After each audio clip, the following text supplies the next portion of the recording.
Tea media ప్రేక్షకులకు స్వాగతం, సుస్వాగతం.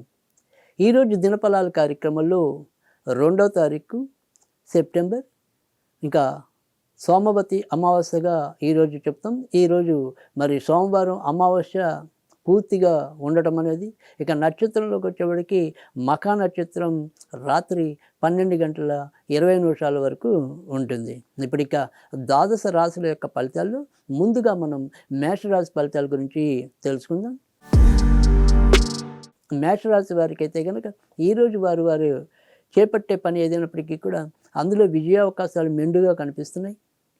నిన్న మొన్నటిదాకా కొంత ఏదైతే మనకి అసంతృప్తి ధోరణి ఉందో, అసందిగ్ధత ఉందో, వాటి నుంచి ఈరోజు ఎంతో కొంత బయటికి రాగలిగే పరిస్థితి కనిపిస్తుంది. ఇక సంతాన పరంగా మాత్రం అంటే ఎవరో ఒకరు సంతాన రూపంలో మాత్రం ఏదో రకమైన కొంతవరకు మనస్పర్ధలు రావటం, వారితో వీరు జరిపే ప్రత్యుత్తరాలు ఏవైతే ఉంటాయో వాటిలో కూడా ఏవైనా సరే కొంతవరకు తిరకాసులు ఎదురవటం, ఇలాంటివి కొంత ఇబ్బందులు ఎదుర్కొంటారు. ఇక ఈరోజు అయితే ఇక షేర్ మార్కెట్ స్పెక్యులేషన్స్కి సాధ్యమైనంత వరకు దూరంగా ఉండటం అనేది అయితే మంచిది.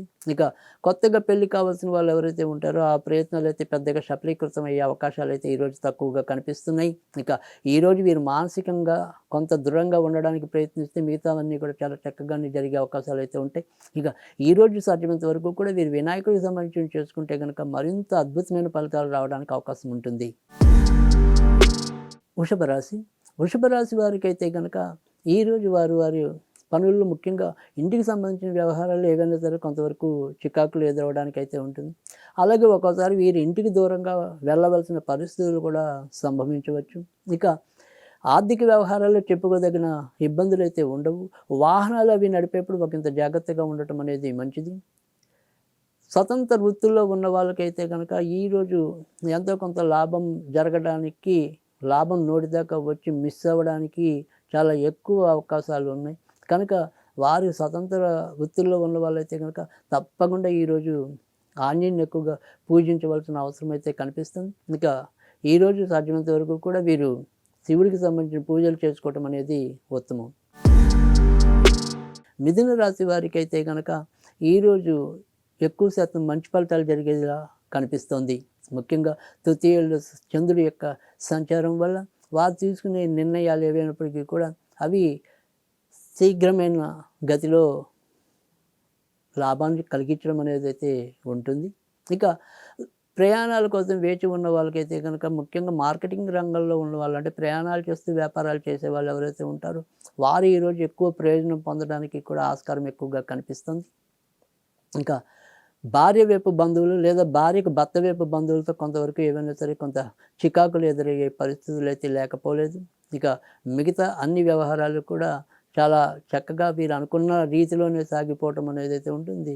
ఇక ఈరోజు వీరు సాధ్యమైనంత వరకు కూడా దుర్గాదేవికి సంబంధించిన పూజలు చేసుకోవటం అనేది మంచిది. కర్కాటక రాశి వాళ్ళకైతే కనుక ఇటు అనారోగ్య సమస్యలతో పాటు ఆర్థికంగా కూడా ఎంత జాగ్రత్తగా ఉందామన్నా కూడా ఎక్కువ ఖర్చులు పెట్టవలసిన పరిస్థితులు అయితే ఎక్కువగా కనిపిస్తుంది.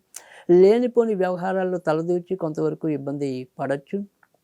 ఇక తమ వారే అనుకుని గుడ్డిగా వెళ్ళిపోతే ఒక్కోసారి వాళ్ళతోనే ఏవైనా సరే తిరకాసులు ఎదుర్కోవచ్చు. కనుక ఎవరితో అయినా సరే సాధ్యమైనంత వరకు కూడా తటస్థ వైఖరితో ముందుకెళ్ళిపోవటం అనేది చెప్పదగిన సూచన. ఇక ఈరోజు సాధ్యమైనంత వరకు కూడా వీరు సుబ్రహ్మణ్య స్వామికి సంబంధించిన పూజలు చేసుకోవటం అనేది ఉత్తమం. సింహరాశి వారికి అయితే కనుక ఈరోజు వారి యొక్క పనుల్లో కొంతవరకు ఆలోచన లేమి అనేది అడ్డుపడుతూ ఉంటుంది. ఏది ఎలా చేయాలి అనే దాంట్లో కొద్దిగా నిర్దిష్టమైన రూపానికి కానీ స్వరూపానికి కానీ రాలేకపోవటం అనేది అయితే ఉంటుంది.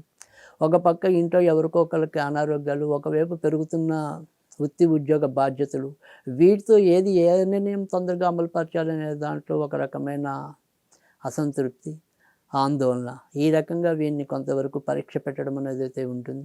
కానీ ఏదైతే మరి గురుడు తర్వాత స్వక్షేత్రంలో రవి యొక్క సంయోగం వల్ల కొంత వీరు ఎలాంటి సంకట పరిస్థితి నుంచైనా కూడా చివరికి బయటకు రావటం అనేది అయితే ఉంటుంది. ఇంకా ఈరోజు సాధ్యమైనంత వరకు కూడా వీరు వినాయకుడికి సంబంధించిన పూజలు చేసుకోవటం అనేది చెప్పదగిన సూచన.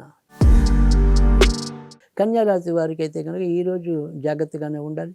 ముఖ్యంగా అధికంగా ధన వ్యయం కావటం, తర్వాత గత 2, 3 రోజులుగా మనల్ని ఆనందపరిచిన సంఘటనలు ఏవైతే ఉంటాయో వాటికి సంబంధించిన వాటిలోని ఏదో ఒక చిన్న తప్పు వల్ల ఈరోజు ఏదైనా మాట పడాల్సిన పరిస్థితి గానీ, మదన పడాల్సిన పరిస్థితి గానీ ఒక్కోసారి ఎదురు కావచ్చు.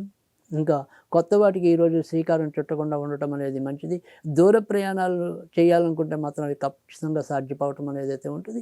వివాహం కోసం వేచి ఉన్న వాళ్ళకైతే గనుక పెద్దగా సఫలీకృతం అయ్యే అవకాశాలైతే కనిపించడం లేదు. ఇక ఈరోజు సాధ్యమైనంత వరకు కూడా మీరు దుర్గాదేవికి సంబంధించిన పూజలు చేసుకోవటం అనేది మంచిది. తులారాశి వారికైతే గనక ఈరోజు చక్కగా వారు ఎంచుకునే పనులు ఏవైతే ఉంటాయో వాటిని సంతృప్తికరంగా పూర్తి చేసుకోవడం అనేదైతే ఉంటుంది. జీర్ణ వ్యవస్థకి సంబంధించిన ఆహార విషయాల్లో మాత్రం ఒకంత జాగ్రత్తగా ఉండండి. మనకి ఏది జీర్ణం కాదో దాన్ని తినటం అనేది అలాంటి వ్యసనాలకు కొంతవరకు దూరంగా ఉండండి. ఇక రావాల్సినవేవైతే గుర్తింపు, గౌరవాలు ఉంటాయో అవన్నీ కూడా రావటం అనేది, తర్వాత ఈ అన్నాల నుంచి ఎదురు చూస్తున్నవి ఏవైనా సరే కొంత మంచి పనులు చేయాలనేది ఏదైతే ఉంటుందో ఆ మంచి పనులన్నీ కూడా ఇవాళ త్వరితగతిన పూర్తి అవ్వటం అనేది కూడా వీరికి కొంత ఆనందాన్ని ఇవ్వటం అనేది ఉంటుంది. ఒక ముఖ్యమైన వ్యవహారంలో ఒక వ్యక్తి యొక్క సహాయ సహకారాలతో వీరు మరింత లాభపడటం అనేదైతే ఉంటుంది. ఇంకా ఈరోజు సాధ్యమైనంత వరకు కూడా వీరు నరసింహస్వామికి సంబంధించిన పూజలు చేసుకుంటే ప్రయోజనం ఉంటుంది. వృశ్చిక రాశి వారైతే కనుక ఈరోజు వీరికి కూడా అధిక భాగం మంచి ఫలితాలు వచ్చే అవకాశాలు అయితే ఉంటాయి. కేవలం వీరి యొక్క మానసిక స్థితి స్థిరంగా లేకపోవటం, దానివల్ల వచ్చే సమస్యలే తప్ప నిజానికి మనసు పెట్టి ఈరోజు ఏ పని అయితే చేస్తారో ఆ పనిలో తప్పకుండా విజయం సాధించడం అనేదైతే ఉంటుంది. ఉద్యోగం మార్పుల కోసం ప్రయత్నించిన, కొత్తగా ఉద్యోగం రావాలని కోరుకున్న వాటికి సంబంధించిన ప్రయత్నాల్లో ఉన్న వాళ్ళైతే కనుక ఈరోజు ఒక్కోసారి మంచి శుభవార్తలు వినడానికి కూడా అవకాశం ఎక్కువగా కనిపిస్తుంది. ఇక ఈరోజు వినాయకుడిని పూజిస్తే కనుక వారి ఆశలు మరింత తొందరగా ఫలించడానికైతే ఉంటుంది. ధనుస్సు రాశి వారికి కూడా మరీ చెప్పుకోదగిన అననుకూల పరిస్థితులు ఈరోజైతే కనిపించడం లేదు. ఎలాంటి సంకట స్థితి నుంచైనా కూడా ఏదో రకంగా చివరి నిమిషంలో బయటపడటం అనేది అయితే ఉంటుంది. ఇక అనుకోని ప్రయాణాలు ఒక్కోసారి అవసరం కలగవచ్చు. అమ్మ లేదా నాన్న దూరపు బంధువుల పరంగా ఏవైనా సరే దుర్వార్తలు వినాల్సి పరిస్థితులు ఏర్పడవచ్చు. ఇక ఈరోజు సాధ్యమైనంత వరకు కూడా వీరు వెంకటేశ్వర స్వామికి సంబంధించిన పూజలు చేసుకుంటే ప్రయోజనం ఉంటుంది. మకర రాశి వారు మాత్రం ఖచ్చితంగా ఆరోగ్య విషయంలో జాగ్రత్త తీసుకోవాల్సిన అవసరం. తర్వాత బయట నుంచి మనకి రావాల్సిన బకాయిలు ఏవైతే ఉంటాయో సరిగ్గా సక్రమంగా పొందలేకపోవటం అనేది ఎక్కువగా ఉంటుంది. ఇక లోపల ఒత్తిడి తగ్గించుకోవాలి. ముఖ్యంగా ఇక్కడ అష్టమంలో రవి, తర్వాత రవితో పాటు ఈరోజు మరి చంద్రుడు రావటం అనేది, అమావాస్య కలిసి రావటం అనేది, సో గుండెకి సంబంధించిన కానీ నేత్రాలకు సంబంధించిన వరకు కొంతవరకు ఇబ్బందులు పడే అవకాశాలు కూడా కనిపిస్తాయి. మానసిక పరిస్థితి అనేది కూడా కొంతవరకు గందరగోళంగా తయారవటం అనేది అయితే ఉంటుంది. కనుక ఈరోజు లలితాదేవికి సంబంధించిన పూజలు చేసుకోవటం అనేది ఉత్తమం. కుంభరాశి వారికి అయితే కనుక ఈరోజు ఎక్కువ శాతం మంచి ఫలితాలు అయితే ఉంటాయి. భాగస్వామి వ్యవహారాల్లో మాత్రం ఏవైనా సరే చిన్న చిన్న చికాకులు అయితే ఎదురు కావచ్చు. దూర ప్రయాణాలు చేయాలనుకుంటే కనుక అవి సఫలీకృతం కావటం అనేది అయితే కనిపిస్తుంది. ఇక అమ్మగారు ఆరోగ్య విషయంలో ఒకంత జాగ్రత్తగా ఉండటం అనేది చెప్పదగిన సూచన. ఇక ఈరోజు సాధ్యమైనంత వరకు కూడా వీరు దుర్గాదేవికి నిమ్మకాయతో దీపం పెట్టడం వల్ల మంచి జరుగుతుంది. మీనరాశి వారికి అయితే కనుక ఈరోజు వారు ఎదుర్కొంటున్న పనులు ఏవైతే ఉంటాయో, వాళ్ళు చేస్తున్న పనులు ఏవైతే ఉంటాయో, ఎదుర్కొంటున్న బాధ్యతలు ఏవైతే ఉంటాయో వాటిని మీరు సక్రమంగా పూర్తి చేయలేకపోవడం అనేది ఎక్కువగా కనిపిస్తుంది. మానసికంగా ఎంత దృఢంగా ఉందామనుకున్నా కూడా బాధపట్టే పరిస్థితులు ఏవో రకంగా ఎదురుపడుతూ ఉండటం, వాటితో పోరాడి అలసిపోతూ ఉండటం అనేది కూడా ఈరోజు ఎక్కువగా కనిపిస్తుంది.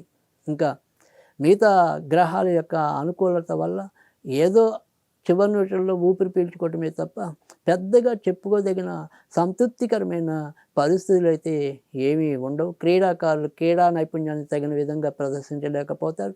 కళాకారులు తమకు వచ్చిన అవకాశాలను సద్వినియోగం చేసుకోలేకపోతారు. ఇంకా ఈరోజు సాధ్యమైనంత వరకు కూడా ఆంజనేయుడికి సంబంధించిన పూజలు చేసుకుంటే ప్రయోజనం ఉంటుంది.